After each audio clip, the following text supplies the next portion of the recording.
The last 3 days, we had our international sales meeting here in Erlangen at Evosys Laser GmbH.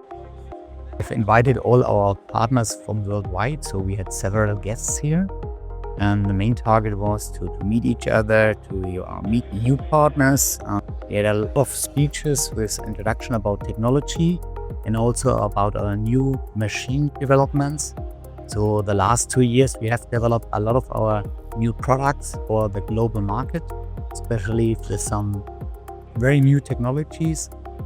And I think we have had also a very good time together. So we had some interesting events in the evening where we shown our partners our culture, beer festival, and it was really a good together.